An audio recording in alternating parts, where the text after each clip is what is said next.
He was making a lot of money. And the Lakers could offer him the $9.5 million. Something tells me when he talks about getting a haircut, he's talking about a sign and trade, not necessarily signing for $9.5 million a year. You never get what you deserve in business, only what you have the leverage to negotiate. And what this sounds like here is a seasoned veteran, perennial 20-plus point scorer understands if he's going to be on a contender, he's not going to make the kind of bread that he made in San Antonio. In theory, the thing that broke he and Kyle Lowry up from Toronto is they both needed to get their money. And so since he went to San Antonio and got his bread, Kyle Lowry stayed in Toronto and got his bread. Those are going to be two of the 500 players that the national media put on the Lakers this offseason. We're running out of Photoshop. We have so many players for the Lakers so far. Lowry, DeRozan, Westbrook, Beal, CP3. Yeah, CP3, Dame. We have so many players on the Lakers. They're going to have a 25-man roster and a $4 million cap, $400 million cap. Exactly. Oh, I forgot Buddy Hield. He's also on the Lakers next year. Well, coming up next, Bradley Beal is being reported by Bleacher Report that he knows he has a decision to make before the draft about whether or not he will officially request a trade. Jalen, it would behoove the franchise if he did so before the draft to help them with that day. Do you think this happens in the next 48 hours? And shout out to my brother Shiz215. Ain't I Chris today? He even allowed me to borrow his glasses. How about this? So if you're Bradley Beal, when you talk to me about him being moved, you know the first thing I think about? I feel bad for Russ. I feel bad for Russ. His last couple of stops, he got a chance to play with KD, and then he ended up leaving. The team traded Harden. Ain't nothing he can do about that. Go to Houston. Don't really get a chance to play that long again with Harden. Now you get to Washington. Y'all show some promise late in the season, and Bradley Beal may potentially ask for a trade. But here's what I want to make sure I acknowledge for you, David.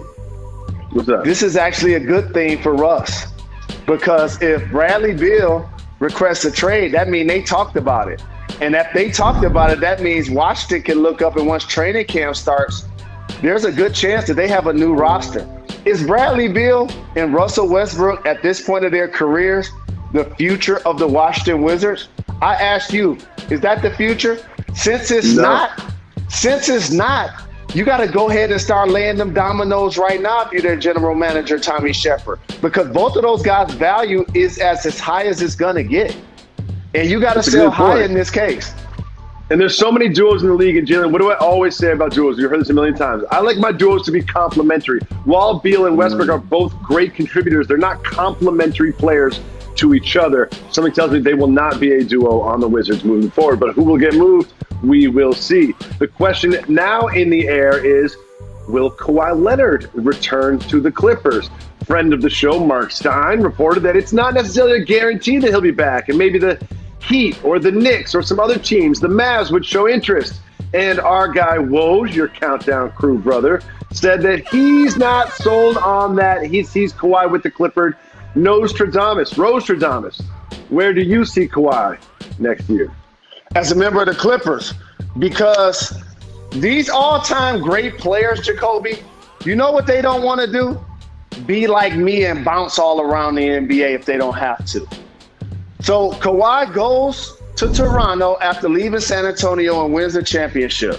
Now he picks his destination. He's at where he's at. He be where he want to be. And you know what you don't want to do this offseason? Be bouncing around taking team meetings on crutches because you just had surgery. You stay with the Clippers, you get as much money as possible, and they already have established a relationship that you're not going to miss, that you're going to miss games due to load management. See, what happens now, you go somewhere else, they're like, well, I guess you could play 75 games. You know, why don't you try it?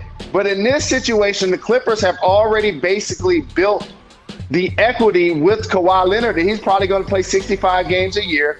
Paul George ascended, and his confidence grown after this playoff run. So he's shown that he can hold it down when Kawhi's not going to be there. And this, for the Clippers, to me, as they move into a new arena, you want to have Kawhi Leonard in uniform. I believe he'll be there. I think he'll be there as well. I mean, this isn't the Kawhi Leonard free agents that we saw after his championship, finals MVP in Toronto. He was healthy. He was the king of the court. He was the mountaintop. He just had the finals MVP. After the bubble collapse and after this year, after knowing that he won't even be able to take the floor until probably after the All-Star break, I don't know if that is a player that wants to be in the market or a player that teams are necessarily want to bring into their franchise at the price tag that he's going to demand. Jalen Anthony Rose, you're never going to believe this. You're never going to believe this.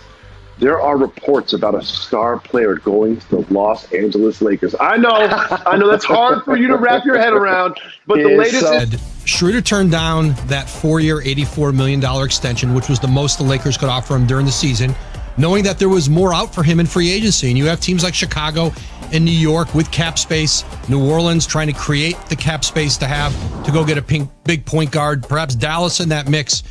But listen, I think people have to look back at this postseason with Dennis Schroeder. And remember, he had COVID late in the year and was out for 10 days and not in the gym and sick, and then showed up and played in the playoffs. The performance wasn't there, but we saw plenty of other players in the league who went through that at different points in the year. They traded for him from Oklahoma City a year ago with the idea that they would re-sign him. And as you said, they cannot replace him if he leaves. They have literally offered Kyle Kuzma and KCP to almost every team I've talked to in the league has been offered some combination of Kuz and KCP, sometimes both of them, one of them, and that's not going to get them back a point guard of Dennis's stature. And so I think, listen, he's got options again, Chicago, New York. I still think in the end there's a deal to be made for him to stay with the Lakers.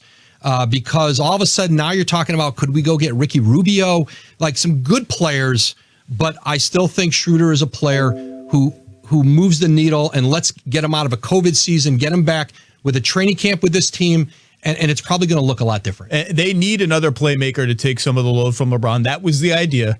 They badly need that playmaker to be able to shoot better than Dennis Schroeder can shoot and shot last year. Finding that player is going to be very difficult for them. You could start making up double sign-in trades with Schroeder for another free agent point guard. Those are very complicated deals. There is another point guard who can shoot really well, but is probably out of the Lakers' price range, and that's Chris Paul, who has a 40-something million 44 player option with the Phoenix Suns. Just made the finals with them. Wants to be near his family on the West Coast. Phoenix checked that box.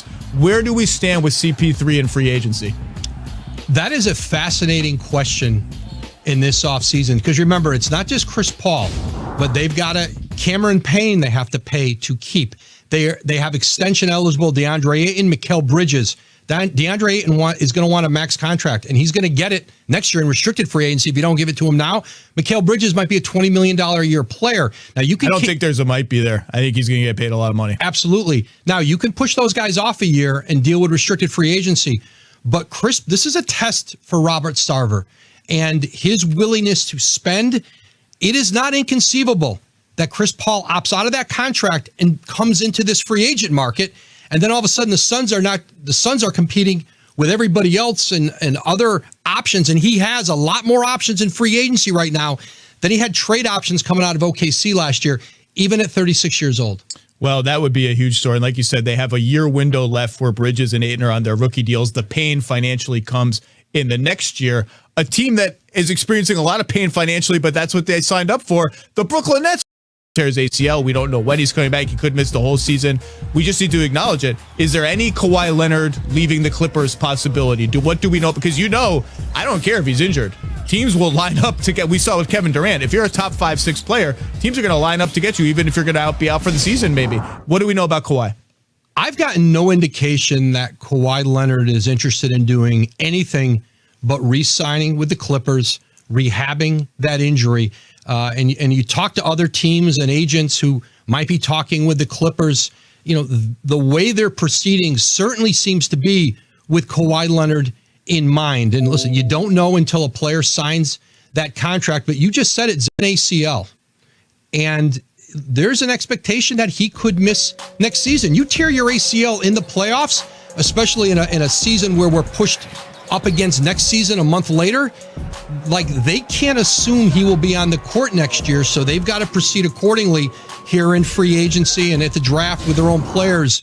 But I don't have any sense that he plans to do anything but to continue forward with Paul George in that group. So if it's status quo in LA with Kawhi, and the current intel best we have is it's going to be status quo with Damian Lillard in Portland for a while. I don't think that deal, as of now, that doesn't appear to be something that's happening this offseason. That leaves us with the other big name that we've got to mention that will absolutely be in play this offseason, is already in play right now, and that's Ben Simmons in Philadelphia, which is the other obvious Beal team that I mentioned. This is a very complicated situation. His value, I think, is at an all-time low after just a really bad series against Atlanta where it looked like the free throws and everything was in his head. He passed up that dunk in Game 7 that was just, frankly, jarring to see. What's the latest we have on Ben Simmons? The Sixers are engaged out there in trade talks, and they're taking on offers, they're making offers around the league. They're trying to get a sense, listen, who's the best possible player they can get back, because they're doing a trade to want to continue to be a championship contender. Like, they don't have to take, they can't be in of a mindset, and I don't believe they are, of we just have to move him. He's got 4 years left on his contract, and they can't overreact to that Atlanta series. Ironclad years, no options, no nothing.